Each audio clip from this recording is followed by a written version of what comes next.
UP police constable के लिए GK का प्रैक्टिस सेट लेकर के आए हैं, तो वीडियो को पूरा जरूर देखें। इसमें पहला क्वेश्चन है कि भारतीय संविधान में कानून बनाने की निर्धारित प्रक्रिया काफ़ी हद तक के संविधान द्वारा प्रभावित है। तो यह जो है जापान के संविधान द्वारा प्रभावित है। इसका विकल्प नंबर सी राइट आंसर हो जाएगा। और आपातकाल जो है जर्मनी के संविधान से लिया गया है। और संविधान संशोधन की प्रक्रिया और राज्यसभा में सदस्यों में निर्वाचन की प्रक्रिया जो है दक्षिण अफ्रीका के संविधान से लिया गया है। इसके अलावा जो है नीति निर्देशक तत्व और राज्यसभा में 12 सदस्यों को मनोनयन जो है आयरलैंड के संविधान से लिया गया है। और मौलिक कर्तव्य और पंचवर्षीय योजना जो है रूस के संविधान से लिया गया है। और 3 प्रकार के न्याय प्रस्तावना में दिए गए हैं। इसके अलावा अगला क्वेश्चन दिया हुआ है कि भारतीय संविधान में किस अनुसूची में नगर निकायों से संबंधित प्रावधान है। तो यह जो है 12वीं अनुसूची में है।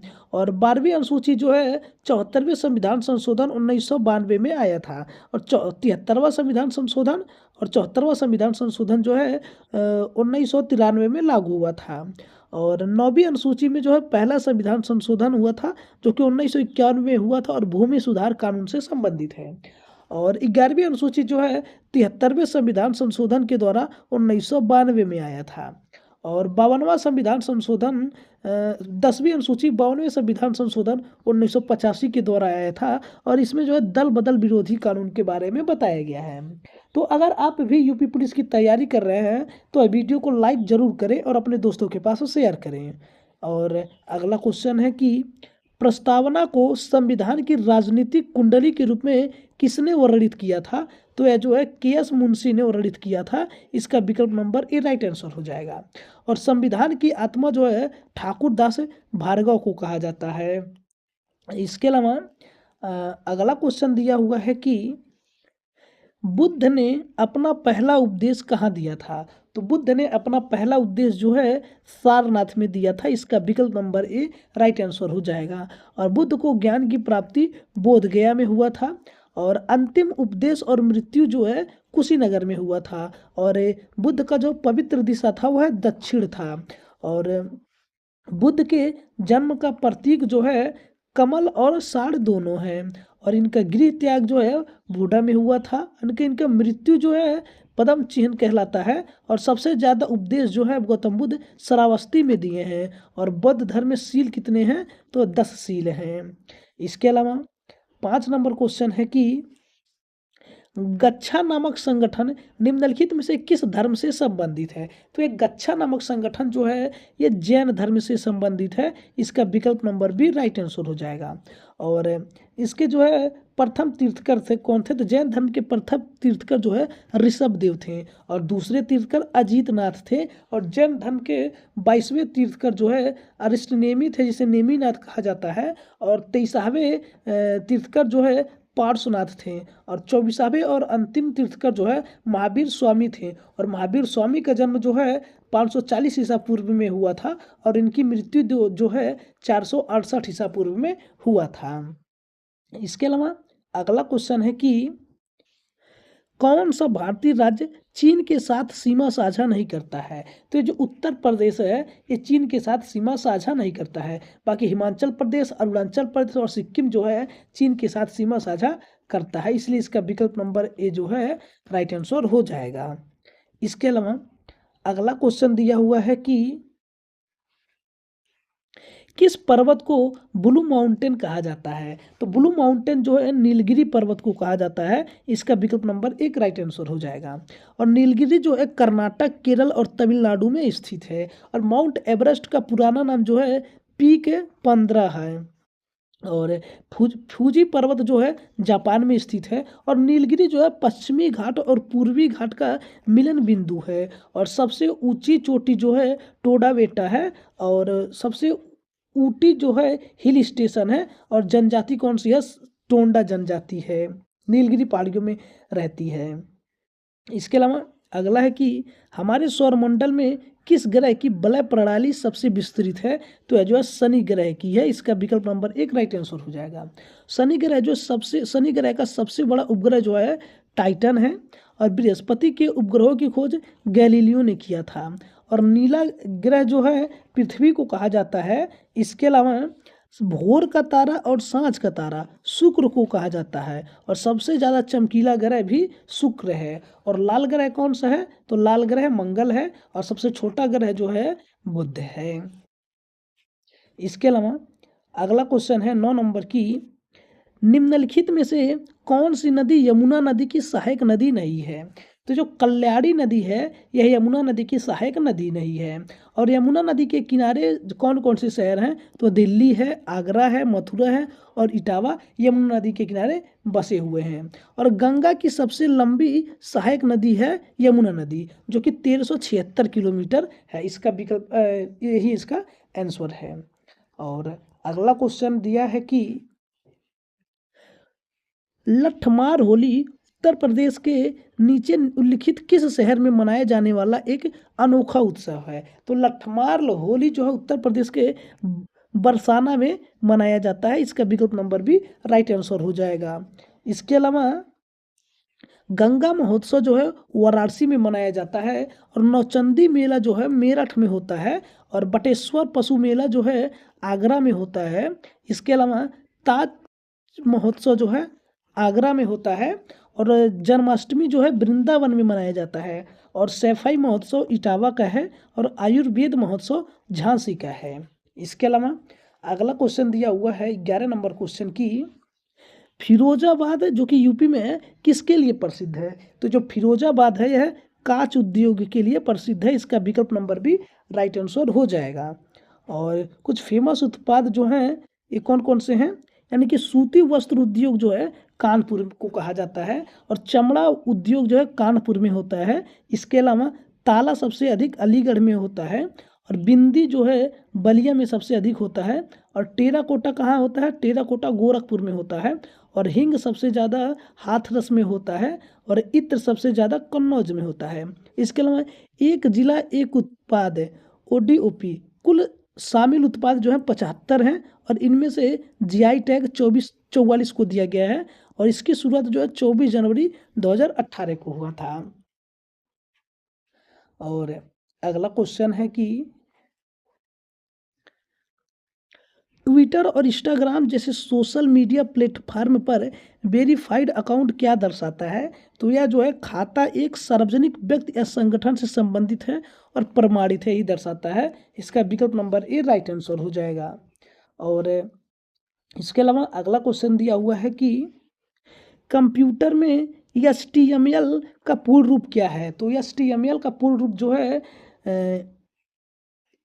हाइपर टेक्स्ट मार्कअप लैंग्वेज है। इसका विकल्प नंबर ए जो है राइट आंसर हो जाएगा।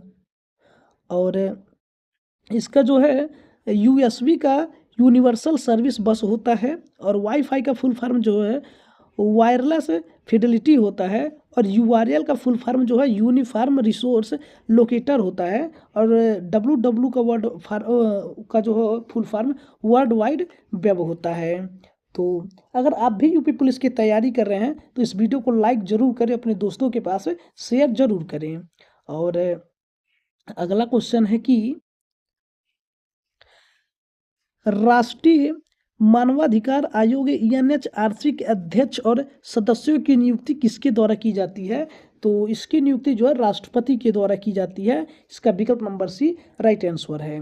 और राष्ट्रीय मानवाधिकार आयोग जो है यह 12 अक्टूबर 1943 को और 93 को आया था, और इसमें सदस्यों का कार्यकाल 3 साल या 70 साल की उम्र है, जो भी पहले है हो सकता है, पुनः नियुक्ति हो सकते हैं।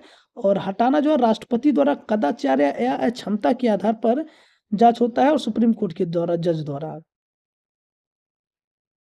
अगला क्वेश्चन है कि निम्न में से कौन सा संगठन इन नीति वचन में विश्वास करता है कि अंधेरे को कोसने की बजाय एक मोमबत्ती जला देना बेहतर है? तो यह जो है एमनेस्टी इंटरनेशनल है। इसका विकल्प नंबर डी राइट आंसर है। और इसकी स्थापना जो है 1961 में हुई थी, और इसके संस्थापक जो है पीटर बेंसन है, और इसका मुख्यालय कहाँ है? तो इसका मुख्यालय लंदन में है।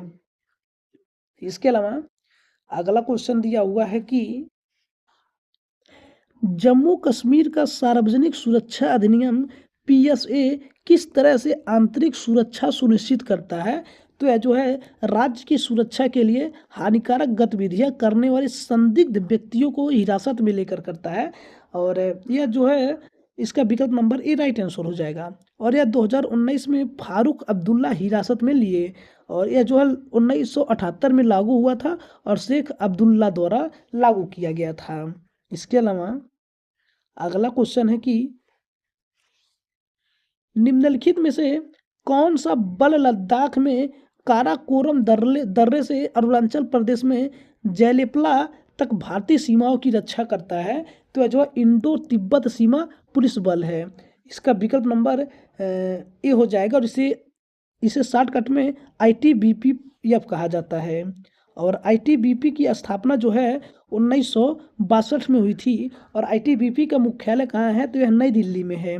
और विशेष सुरक्षा गार्ड की स्थापना 1985 में हुआ था। और विशेष सुरक्षा गार्ड जो है PM और उनके परिवार के सदस्यों के लिए होता है, जो उनके PM के साथ में रहते हैं।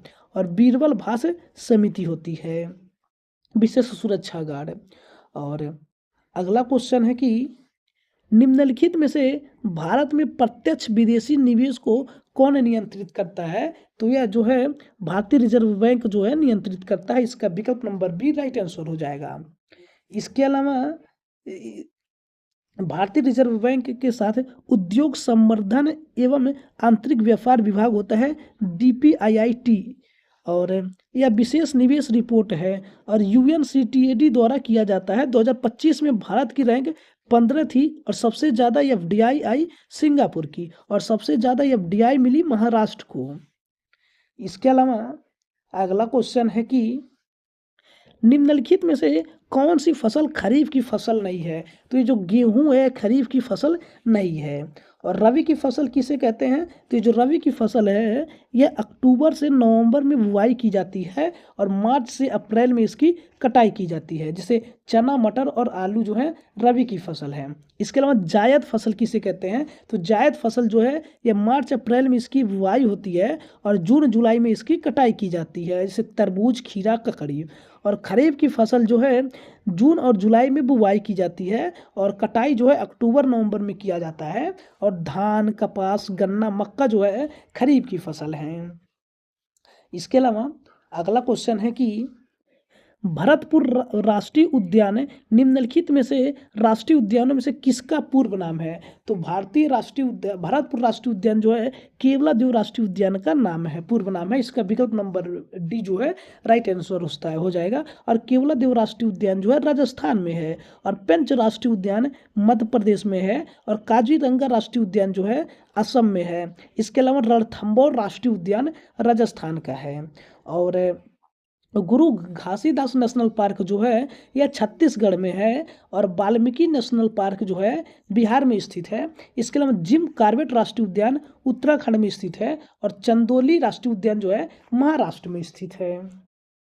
इसके अलावा अगला क्वेश्चन है कि विश्व जल दिवस कब मनाया जाता है? तो विश्व जल दिवस जो है 22 मार्च को मनाया जाता है। इसका विकल्प नंबर सी राइट आंसर हो जाएगा। इसके अलावा विश्व वन्य जीव दिवस जो है 3 मार्च को मनाया जाता है, और अंतर्राष्ट्रीय महिला दिवस 8 मार्च को मनाया जाता है। इसके अलावा पाई दिवस जो है यह 14 मार्च को मनाया जाता है, और विश्व उपभोक्ता अधिकार दिवस 15 मार्च को मनाया जाता है। इसके अलावा 22 नंबर क्वेश्चन कह रहा है कि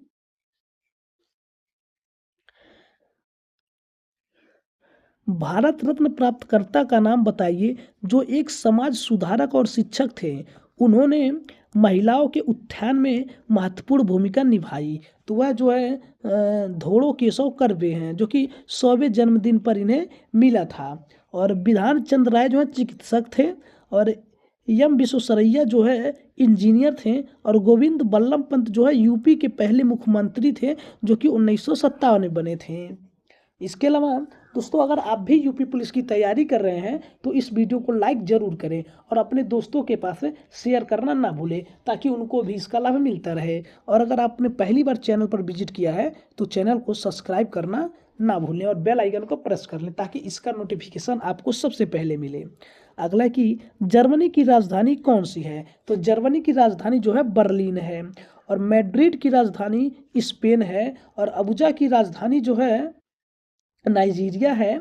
इसके अलावा ऑस्ट्रेलिया की राजधानी कैनबरा है, और फ्रांस की राजधानी पेरिस है, और रूस की राजधानी मॉस्को है, और स्वीडन की राजधानी स्टॉकहोम है।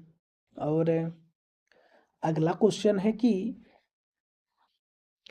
उत्तर प्रदेश अग्निशमन सेवा वर्तमान में किसके अधीन कार्य करती है? तो उत्तर प्रदेश अग्निशमन सेवा जो है उत्तर प्रदेश पुलिस के अधीन कार्य करती है। इसका विकल्प नंबर बी राइट आंसर हो जाएगा।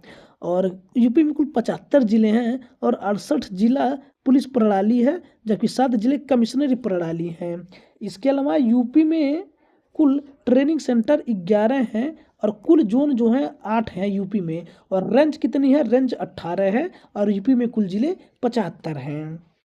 इसके अलावा अगला क्वेश्चन है कि संयुक्त राष्ट्र अमेरिका का राष्ट्रीय खेल क्या है? तो संयुक्त राज्य अमेरिका का राष्ट्रीय खेल जो है बेसबॉल है। इसका विकल्प नंबर डी राइट आंसर हो जाएगा।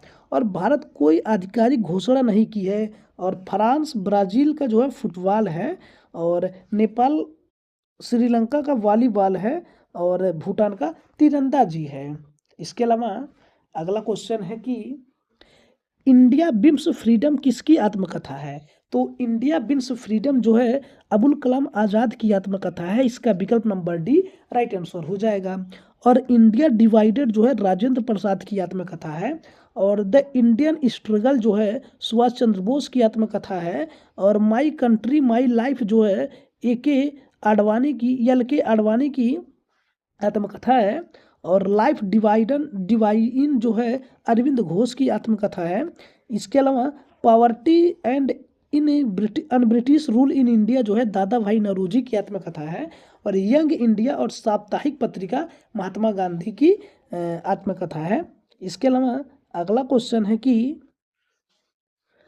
न्यूनतम डॉट वर्ष की सेवा वाला एक पुलिस कर्मी पर हर साल स्वतंत्रता दिवस और गणतंत्र दिवस पर सराहनीय सेवा के लिए पुलिस पदक के लिए पात्र है। तो जो 18 हैं, 18 वर्ष की सेवा वाला। इसका विकल्प नंबर बी राइट आंसर हो जाएगा। और अगला क्वेश्चन है कि किसी देश के शहरी क्षेत्रों में रहने वाली आनुपातिक जनसंख्या में वृद्धि को निम्नलिखित में से क्या कहा जाता है? तो उसे जो है शहरीकरण कहा जाता है। इसका विकल्प नंबर डी राइट आंसर हो जाएगा। और जनगणना 2011 में हुआ था, और सबसे ज़्यादा शहरी जनसंख्या प्रतिशत में जो है गोवा में है, और सबसे कम शहरी जनसंख्या जो है हिमाचल प्रदेश की है। इसके अलावा अगला क्वेश्चन है वो 29 नंबर क्वेश्चन कह रहा है कि कौन सा अंतर्राष्ट्रीय समझौता ओजोन परत के क्षरण के लिए जिम्मेदार अनेक पदार्थों के उत्पादन को चरणबद्ध तरीके से समाप्त करके ओजोन परत का संरक्षण करने पर केंद्रित है? तो यह जो है मॉन्ट्रियल प्रोटोकॉल है, जिसकी स्थापना 16 सितंबर 1987 को हुई थी। इसका विकल्प नंबर डी राइट आंसर हो जाएगा। इसके अलावा अगला क्वेश्चन है कि 2017 में भारतीय महिला बैंक का विलयन किस बैंक के साथ किया गया था? तो यह जो है भारतीय स्टेट बैंक के साथ किया गया था। इसका विकल्प नंबर बी राइट आंसर है। और भारतीय महिला बैंक जो है 2013 में शुरू हुआ था, और पंजाब नेशनल बैंक जो है 1894 में आया था। और केनरा बैंक 1906 में आया था, और बैंक ऑफ इंडिया जो है 1906 में आया था। और इंपीरियल बैंक जो है 1921 में, जिसका राष्ट्रीयकरण 1 जुलाई 1955 को हुआ था। और चल्ला श्रीनिवासुलु सेट्टी जो है चेयरमैन थे, और इसका मुख्यालय कहाँ था? तो इसका मुख्यालय जो है मुंबई में था। इसके अलावा अगला क्वेश्चन है कि कर प्रणाली के तहत अघोषित आय की चोरी करने वालों की जांच के लिए विमुद्रीकरण के तुरंत बाद कौन सा अभियान शुरू किया गया था? तो यह जो स्वच्छ धन अभियान शुरू किया गया था। इसका विकल्प नंबर ए राइट आंसर हो जाएगा। और 2017 में शुरू आयकर विभाग द्वारा हुआ था। और अगला क्वेश्चन है कि निम्नलिखित में से कौन सा जीएसटी का एक प्रकार नहीं है? तो क्यू जीएसटी जो है एक जीएसटी का प्रकार नहीं है। और पहला S GST, C GST, I GST और यूटी जीएसटी जीएसटी के प्रकार हैं। जीएसटी नंबर 15 अंकों का होता है। और जीएसटी आईएन का good and service tax identification number इसका फुल फॉर्म है। इसके अलावा अगला क्वेश्चन दिया हुआ है कि भारत का सिलिकॉन वैली किसे कहा जाता है? तो भारत का सिलिकॉन वैली जो है बेंगलुरु को कहा जाता है, और स्वर्ण मंदिर का शहर अमृत शहर को कहा जाता है, और पूर्व का रोम जो है मंगलौर को कहा जाता है। इसके अलावा पूर्व का वेनिस जो है कोचीन कहा जाता है, जो कि अरब सागर की रानी भी कहा जाता है कोचीन को। अगला क्वेश्चन है कि राष्ट्रीय हरित अधिकरण किस वर्ष स्थापित किया गया था? तो राष्ट्रीय हरित अधिकरण जो है 2010 में स्थापित किया गया था, जिसका मुख्यालय नई दिल्ली में है। इसके अलावा अगला क्वेश्चन है कि भारत और पाकिस्तान के बीच कितनी सीमा पर ट्रेन चलती हैं? तो ये जो है 2 सीमा पर ट्रेन चलती हैं, एक समझौता एक्सप्रेस और थार एक्सप्रेस है, जो कि अभी निलंबित है। और भारत और बांग्लादेश के बीच 3 ट्रेनें चलती हैं, कौन कौन सी? मैत्री, मिताली और बंधन है। इसके अलावा अगला क्वेश्चन है कि निम्न में से कोशिकाओं का कौन सा भाग पशु कोशिकाओं में नहीं होता है? तो ये जो है कोशिका भित्ति है। और इसके अलावा अगला क्वेश्चन है कि इनमें से सबसे हल्की धातु की पहचान करें। तो लिथियम जो है सबसे हल्की धातु है, और सबसे हल्की धातु जो है हाइड्रोजन है, और सबसे भारी तत्व जो है ओस्मियम है। इसके अलावा आज के सेशन का लास्ट क्वेश्चन दिया है कि हाल ही में किसे भारतीय प्रभूति और विनिमय बोर्ड सेबी का पूर्णकालिक सदस्य नियुक्त किया गया है? तो जो है कि वेंकट रमना मूर्ति को किया गया है। इसका विकल्प नंबर सी राइट आंसर है। इसके अलावा मुख्य न्यायाधीश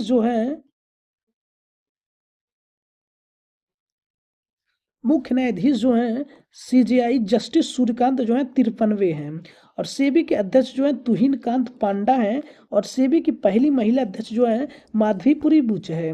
तो आज का सवाल रहेगा कि मिताली एक्सप्रेस किन देशों के बीच चलने वाली ट्रेन है?